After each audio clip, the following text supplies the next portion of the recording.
My name is Ken Bergwerff. I'm 58 years old. Today is August 28, 2014, and we are in Grand Rapids, Michigan. I'm here with my son Jeremy and his son, my grandson, Joshua Bergwerff. My name is Jeremy Bergwerff. I am 32 as of 2 days ago. Today is August 28th, 2014. We're in Grand Rapids, Michigan, and I'm here interviewing my dad, Ken Bergwerff, and with my son, Joshua. My name is Joshua Bergwerff. I'm 6, and I don't like this. It's okay. Just tell us what the date is. August 28, 2014. And where are we? Grand Rapids, Michigan. Who's that guy? Grandpa. Okay. You do really well, Josh. So, Dad, thanks so much for joining us today. I've been here in StoryCorps for many years. I think they've been on the radio for about 10 now. And I always thought it'd be kind of fun to try to capture a little bit of our life, a little bit of your life. Who would have dreamed that here they are? Yeah, I know. Actually, I just walked through town the other day and saw the bus, the trailer here. So I was pretty excited about that. I'm glad you asked. Yeah.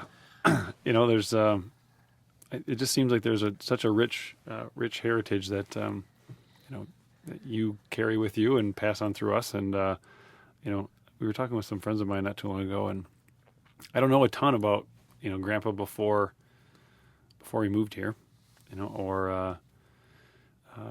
I guess the trip over here. I did remember talking to Grandpa before he passed away, and he wouldn't really open up much about his time during the war in the Netherlands, and so without any external research, I still have a lot of questions and things that I'd be interested in knowing over the as time goes on. And then having kids has really been something that I found.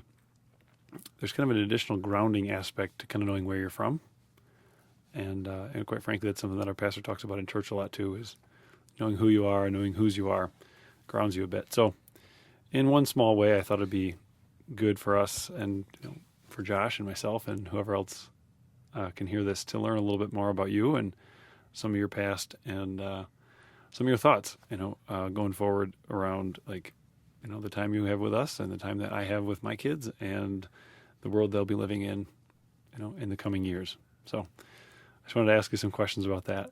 Absolutely. Interesting that you talked about how in your church, your pastor had talked about story. We've had the same thing in our church, where our pastor has emphasized how important it is not only for us to know what our story is, but to be able to share that story because it impacts other people. Yeah. So as far as you were the first one of your family born here in the U.S. I'm the only one. The only one, right? The only one. And that's a little quip that I can give to others, when they ask me about my background a little bit. So Grandpa born and grew up in the Netherlands. Yep. And then moved over. Can you tell me a little bit about the story about his, I guess, what you might know quickly about him growing up a little bit, and then primarily the kind of the choice to come over here, moving to the U.S. You probably would not have picked this up from the time that you knew Grandpa, but he had an incredible adventuresome spirit. Grandpa was born in 1921. When he grew up on a farm, fairly small farm. My grandfather owned the farm. Dad had 8 siblings, and he and his brother, in the course of their growing up, got to know another family, and in that family, Grandpa got to know Grandma, and his brother got to know Grandma's sister. And so here they are, 2 brothers who married 2 sisters. Are you serious? I'm serious. So I never. Amy has a family. Amy has a connection like that. And it's like, let's see. I think she has a cousin. Like so, it was Ken. So Amy's dad, my wife Amy's dad's name is also Ken, and I think one of his siblings, or maybe his. Oh, you know what? I think it was his mom and dad. His mom and dad had like sisters who married brothers or something. Yeah. So tell me this again. You said who was Grandpa's Grandpa's brother married Grandma's sister. So he was part of the pair. Yes, Grandpa was part of the pair. I didn't know and that. they were very close. Grandpa had this adventuresome spirit. It's not that he didn't like the farm; he enjoyed farming. He very much enjoyed agriculture. But he wanted to. I don't know how you say this. He wanted to spread his wings. He wanted to see the world. If he could have, he would have moved to Australia. Well, that just didn't work out. Turns out, after World War II, he had the opportunity to emigrate, and he and Grandma and their 3 little kids, ages 6 months, a year and a half, and 2. So 3 kids under 3 were on the very first converted troop transport ship that left Europe with immigrants and then went to Canada. Spent 5 years in Canada working on a couple of farms, and then was able to emigrate to the United States, where he really wanted to go. So at that point, and I think he didn't. Did he speak any or much English at that point? Grandpa didn't know a word of English. No, did Grandma didn't know a word of English. Neither one of them. None of them. And the kids? No. Well, I guess it would be your siblings, right? Yeah, my siblings Not didn't know much of any an English. In fact, they spoke Dutch in the house until I was born. And then when I was born, you know, I'm 8 years younger than the next sibling. There were 6 of us kids. Yeah. 5 of them were all between 8 and 12 years older than me. Okay, so those kids, once they got to school here in the States, they had challenges with the English language because they only spoke Dutch in the house. So when I was born, my parents made this rule: no more Dutch spoken in the house, because we're not going to do this to the newest kid in the family that he'll have problems with. And that was you. Yeah, that was me. Unfortunately, what they didn't realize is that my siblings became bilingual and I wasn't. All I knew was English, of course, and a few terms that my mother would periodically use in the house. Right. So, where did he get this spirit from? You mentioned kind of this adventuresome spirit. So, I'll tell you, I have idea? no clue, because there was no one else in his family that was like that. They all stayed close to the family farm. My dad was the only one. And when he left the Netherlands with my mom and, you know, your grandma and their 3 kids, my grandpa was convinced he would never see them again. and how old was Grandpa at the time? Oh, let's see. That was in late 1945. So Grandpa would have been 24 years old. I cannot imagine going at 24 years old, moving to a different country in like a brave new world, right? It's right Yeah. after World War II, with three kids, right? You Yep. said 3 kids at the time. Well, Wow. That's what- adventuresome and crazy. they get off the ship in Canada in Montreal, and my sister, who was 6 months old at the time, was in a little wicker basket with, you know, one of the little plastic, well, sort of a plastic see-through cover on part of it. But that was her bassinet on the troop transport ship. And by the way, it took 3 weeks to get across the Atlantic when they were all seasick. So anyway, they get to Montreal and they're unloading luggage, and the longshoremen who were unloading the luggage pick up this basket with Aunt Betty in it, who's 6 months old, not realizing this isn't luggage. There's a baby in here.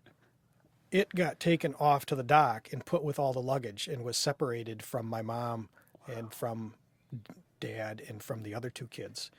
And of course, my mom's in panic, but she can't tell. I mean, she's trying to tell, but of course, nobody can understand what she's so panicky about.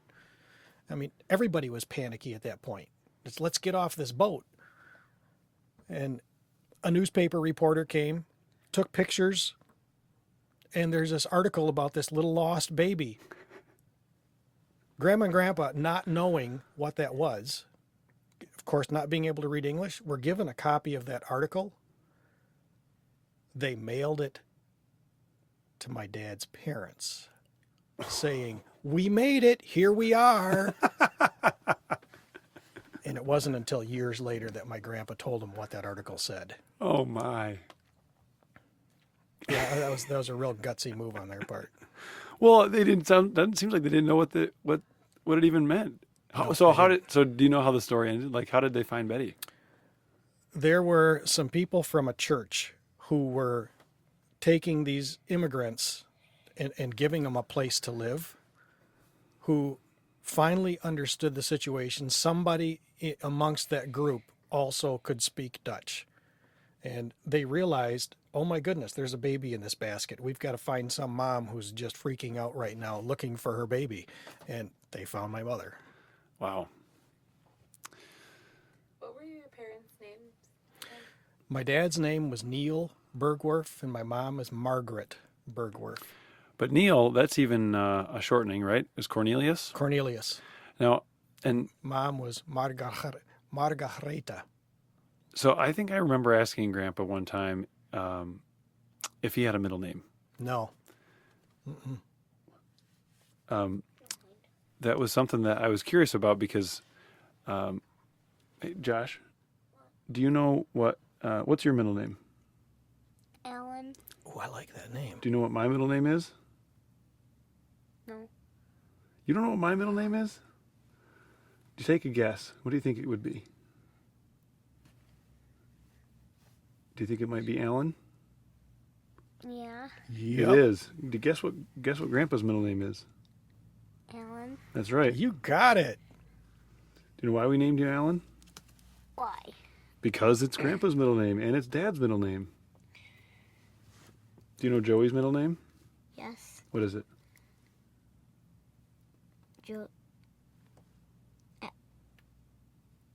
Edwin. Edwin, that's right. And who do you think might have the middle name of Edwin? Grandpa's dad.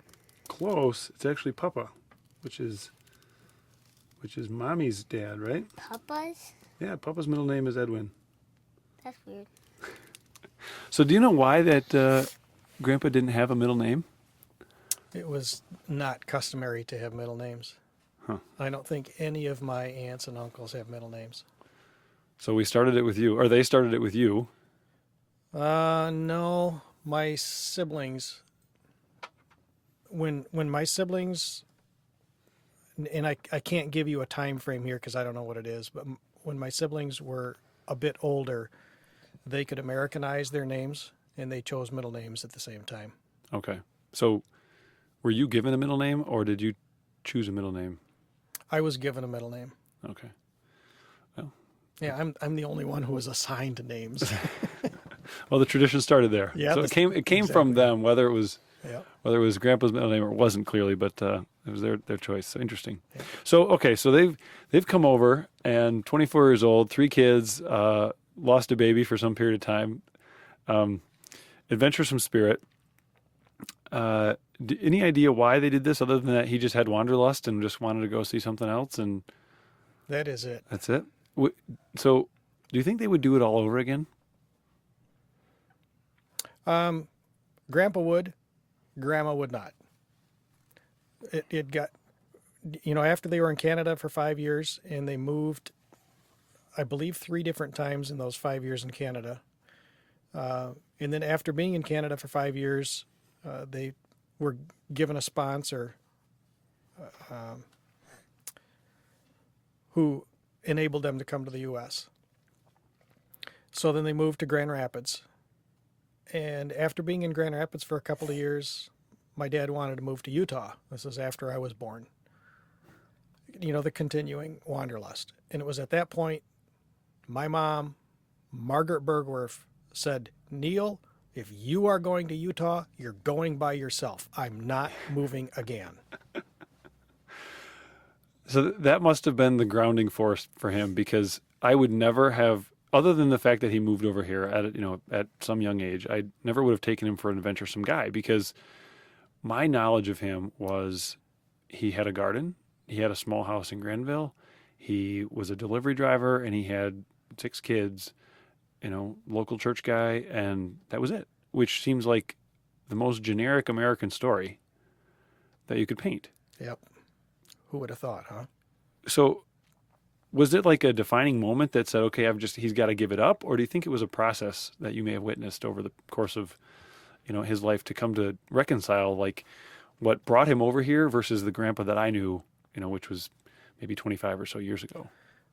I was relatively young at that point, so I can't describe all of what was involved in that decision, but I can tell you that it was both a defining moment as well as a stage in Dad's development. He realized somewhere along that line what he was doing by pulling up roots constantly. He realized this is hard on Mom. I think he could have kept doing it. So, go back to 1945. Would he have done it again? Probably not. I don't think so. I think he would have said, no, we'll stay here. I may do a little traveling, but my roots are here. I'll stay here. Did he ever, what kind of, so the travel I'm aware of from them is Smoky Mountains or Sleeping Bear Dunes, small camping trips. Yep. Did he travel more than that? No. They went back to the Netherlands in 1960. Grandpa, at that point, I had been born. I was born 4 years prior to that, and of course, none of my relatives had seen me, and I'm the only one in the family that it was. For them, there's this whole other aspect of Neil's life. We'd like to see him. So my dad wanted his dad to fly over to the United States. There's no way in the world my grandpa was going to fly. That was just, you've heard this before, but my grandpa actually said this. If God wanted us to have wings, or God wants to fly, if God wanted us to fly, then he would have given us wings. He softened up a bit. He sent some money to my dad, and he said, I want to fly you and Grandma and little baby Ken, who was 4 years old, over so I can see you again. Was that That was the first time since 1945 that he went back? That he went back. And did you know your grandpa much? Well, little bits through stories, but not really. So you visited when you were 4, and then Did it again when I was 6. and was that it? That was it. I haven't been back since. There have been a number of my aunts and uncles who have flown over to the U.S., and I've, reacquainted with them. So if we fast forward a little bit, it sounds like building on what you experienced as a kid growing up, knowing what you know about Grandpa's experience coming over, it seems like there's kind of a needed stability in raising a family. From what I know, you and your siblings are very stable and very grounded individuals, and are raising families that are, admirable and to be well respected, and there's been some stability there. So, how has that informed some of your choices or your decisions? Given I know that you moved to California right after getting married, or no, before getting married, right? You were out in California before you married Mom.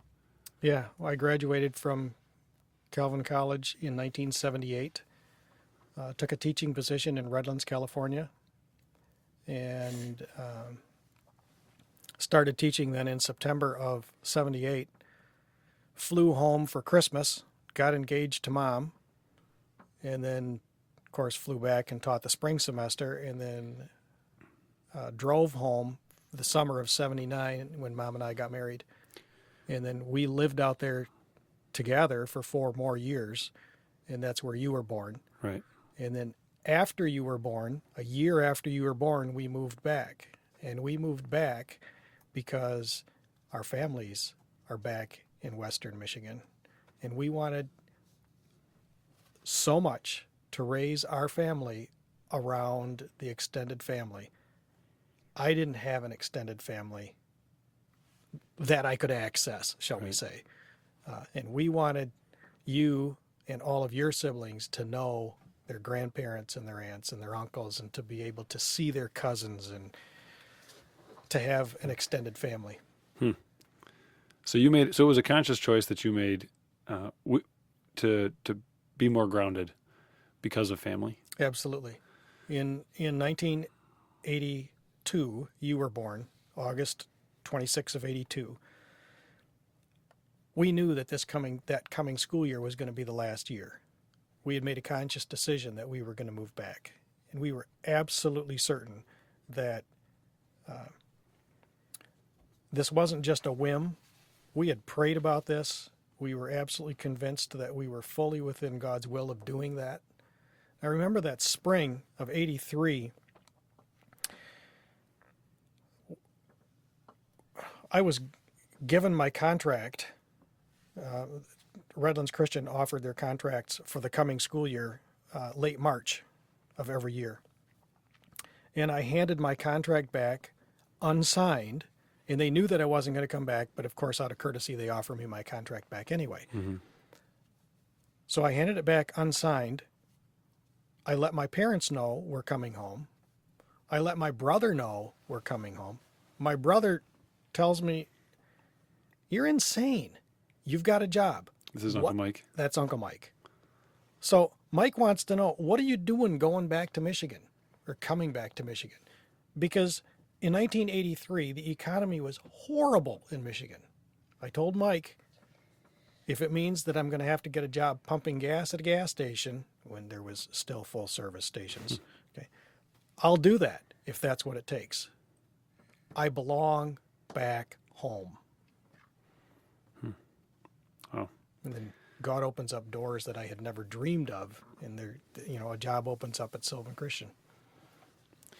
So that was something I was kind of curious about as it relates to kind of career and that kind of thing. Was that one of the most difficult career choices you've made because you decided something else was more important?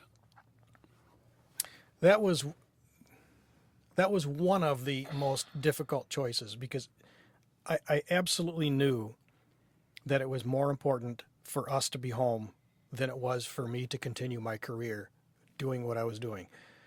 And that was difficult because, well, you know me well enough to know I absolutely love teaching. Mm-hmm. I just love it.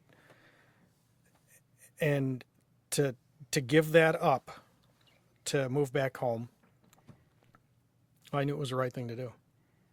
Were there any other choices you've made over the years that, I guess specifically, maybe would not have been a career move, but was a move towards something else? Mm-hmm. You know that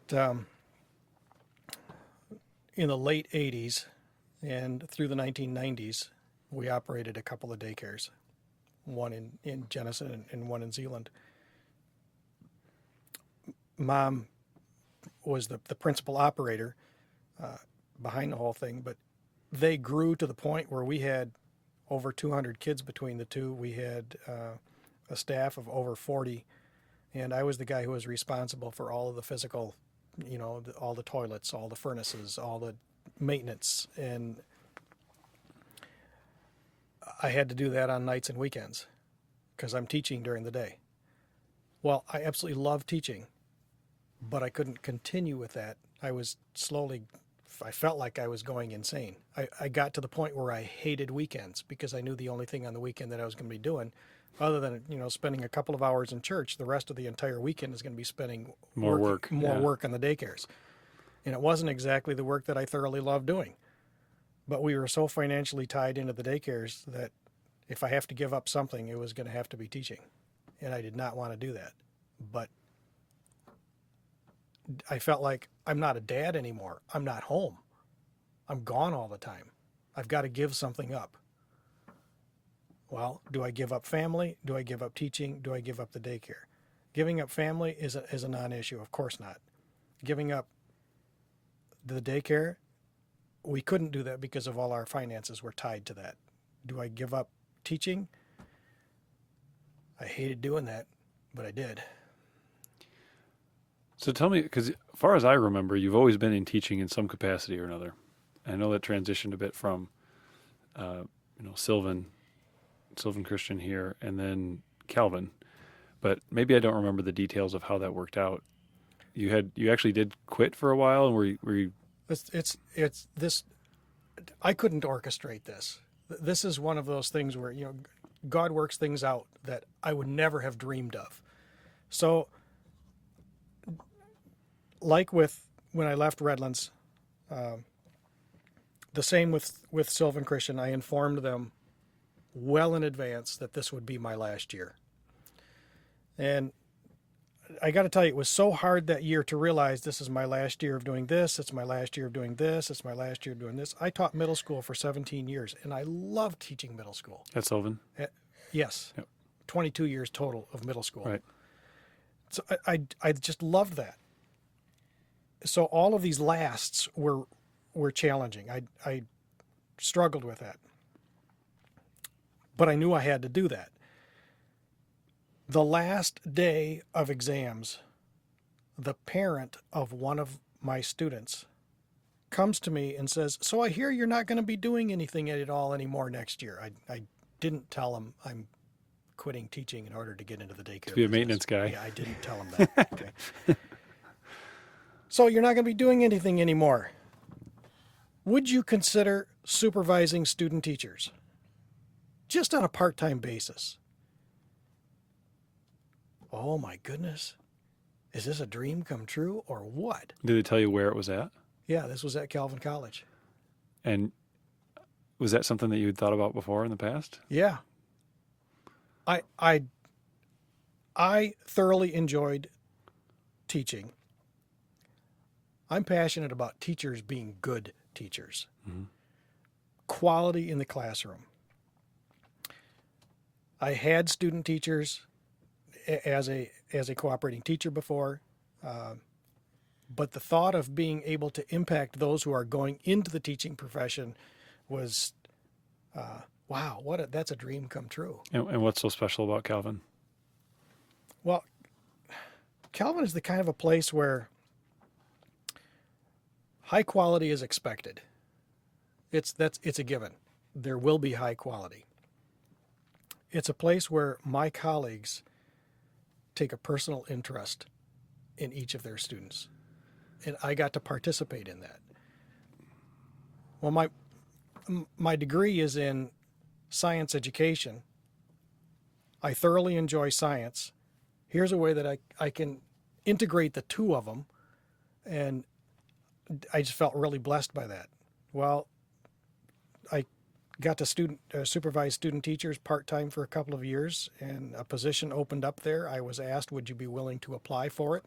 I applied, and I've been teaching science education full-time at Calvin for 13 years now. And that's something that was extra special for you because you went there, right? Yes. Yep. It's my alma mater. So education's an interesting thing, and this is something I'm interested in from your perspective. As a college professor, you have a family of educated siblings. But your parents were not, didn't have higher education. Mom and I have graduate degrees, but we have multiple successful entrepreneurs in our family who don't have more than a high school education. So there's kind of this potential disconnect there. So as Josh gets older and his siblings do as well, what do you think would be your recommendation relative to education, as he tries to be successful in this world?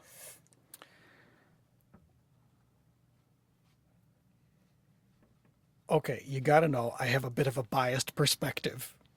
Okay. But I can tell you I am absolutely convinced college is not for everyone. And it's a really expensive place to find out that it's not for you, if it's not. One of the things that I find so valuable, however, is a liberal arts education where you're not just trained in one small package, but you have a broad exposure to so many different facets of life. I guess what I'd say to Josh as he gets older, if as he's going through high school or maybe when he's 18 or 19, he's realizing, this college stuff isn't cut out for me. Go after the thing that you're really passionate about, but continue to learn about all of the other facets of life. Get an understanding of history. Get an understanding of how people think and why they think the way they do. Get a geographic background so you have concept of where is Europe, where is Afghanistan, this little country of Qatar. Why would anybody hear of that? Well, it's in the news lately. We should know where places like this are. We should have an understanding of why some people have different perspectives than we do. The better we can understand other people, the greater the possibility is we can learn to get along with them. Yeah. I'd say that, interest in education, interest in learning has been something that I remember a lot growing up, both from you as mom and you and mom, Sharon Bergwerff, as you're both educators. It was Loving Touch Christian Childcare and Learning Center, and she was a teacher out in California. So that educational component's been really strong in our family. If I think about mom a little bit, what would you say is your favorite thing about her? Well, hands down, my favorite thing about mom, she is my greatest cheerleader. There's nobody. My dad was. My dad was my hero. For lots of reasons, but Dad was my hero. Dad's not here. Mom's my hero. She, as I said, is my greatest cheerleader. She's the one who encouraged me. Back when you were really little, she was the one who encouraged me to go after the National Science Foundation grants that would take me away from home, but give me the opportunity to learn about science in national parks. So I was gone for 5 weeks. 3 years later, I had another opportunity like that. She said, go for it, even though we had 4 little kids at home, and I knew this was going to be tough on her. She knew it was a fabulous opportunity for me. She said, go for it. When the opportunity to become a full-time prof at Calvin came up, I got to tell you, it was really intimidating for me. Mom said, go for it. You can do this. If anybody here can do this, you can do this. When this whole idea of becoming supervisor, running for township government, when that came up, the first time I said absolutely not. Well, when it came up again, and we talked about some of the facets that are involved in it, and why in the world would I do this? Mom lists off a whole host of reasons as to why I should do this and why she thought I would be good for the township. So Mom's just a fabulous cheerleader for me, and I am so grateful to her for that. Wow. I actually didn't know that. Yes, she is. That's interesting because I would not. The interaction between you two has just been so interesting to me because the way you describe your relationship is kind of different than how I would have described it from what growing up in my perceptions there. But so as we're nearing the end, I wanted to ask another question, kind of about another key piece of your life. Mom and our family is one, and you've mentioned kind of teaching and education and career a little bit too, and you guys raised us up, in the church, and I remember I've got my testimony as a young lad, but I don't know that I remember yours actually. So could you tell me the testimony of your faith? Well, the saying, if you were raised in a garage, that doesn't mean that made you a Ford. Yeah. Ironically, I did live for a year in a converted garage in California. My first year out there, it really was. It was a house that was actually a garage. They took the doors out and made it that didn't make me a Ford. I grew up in a family where my parents were absolutely committed to Christ. They were committed to their church, but that didn't make me a Christian.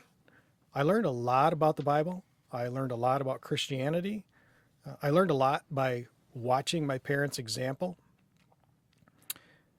It wasn't until I was 14 that I understood there's a relationship involved here. It's not just head knowledge.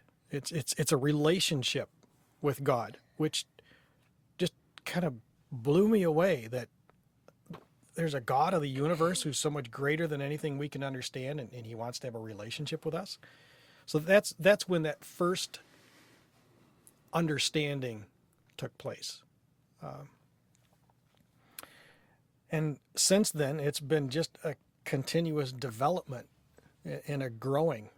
I mean, the more I learn about science, the more I learn about the natural world, the more I learn about how the human body functions, the more I learn about the vastness of space, the more I think, oh my lands, this is an incredible God to be behind all of this. And then to see him at work in our family, to see your younger brother Jason's life being saved multiple times.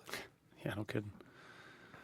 There's a whole set of stories in that itself, for sure. Oh my goodness, there. Yeah. That's another couple of hours. Yeah. To see his hand at work through our time. First of all, moving out to California, I had opportunity to move to multiple different places, but that's the one that drew me in. To come back home, to see his hand in putting all those pieces together, things that would not, you can't attribute that to coincidence. Yeah. There's too much that's gone on that could have been just mere coincidence. Yeah, I remember growing up that if I would have told the story about you leaving Sylvan and going to Calvin, it seemed like a seamless transition to me. I don't remember you making the mental decision to make a clean break and then saying, well, I don't know what's next. Or you have a plan that's next, but you're going to be giving up your first love, career-wise. Jeremy, so it's interesting to see that. There were some angst, agonizing moments that took place. I don't want to give this up. I don't want to give this up. I do not want to give this up. But I know I have to. Yeah. And my future isn't in my hands. It's in God's hands. And it's not until I release it, that's when the picture starts to become clear. Hearing your story there, and it seems like there's several others that I've become aware of, over time, and kind of collect those, I guess. It's one of those things that I'm kind of reminded of, is that to be a successful father and a successful husband, there's a lot of denying of your own self in order to be able to fully enjoy, the creation that we've been given, to fully enjoy the relationships that we have. For me, one of the things that in so doing, as Amy and I try to be purposeful about that, I find that, as she is continually giving and denying herself and kind of in different things for me, it kind of inspires me, and I want to do more for her, and kind of vice versa. And it kind of sounds like that's some of the examples you've seen too, with certainly all the things that you wanted to do and all the things that you had in mind were difficult for Mom, but she pushed you to do those things, to go out west for 5 weeks. I remember you took me with you, but that was a lot of work for her, but she pushed you to do it because she knew it was best for you. And that seems to be one of the principles that I can remember from your life, is that denying yourself is really one of the great things you can do to strengthen your relationship. It is. You're absolutely right about that. And one aspect that I would encourage you to share with your kids that I'm now doing, but in retrospect, I wish I would have done long, long ago from when you were little, is allow the kids to see, or allow you to see some of what's going on. Okay, you didn't pick up on the challenges that I was going through when I left Sylvan, made it a clean break, right, and then got to go to Calvin. You didn't see that. I wish, in retrospect, that I would have shared that aspect of my journey. I thought I was shielding you all from that. That's a lot of pillow talk that takes place between Mom and I that you guys were never aware of, that you should have been. Yeah. But seeing that struggle is one way that I could have, and now to some extent can learn how to manage the struggles that we'll be, encountering in my life too. But Well, thank you so much. Josh, is there anything that you wanted to ask Grandpa? That last question? Nope. Okay. It's been great. Absolutely. I really didn't think I was going to learn a lot new things. I thought I was going to ask you questions that I knew some of the things already, but thank you for sharing. Absolutely. Thank you for asking. It's been a delight.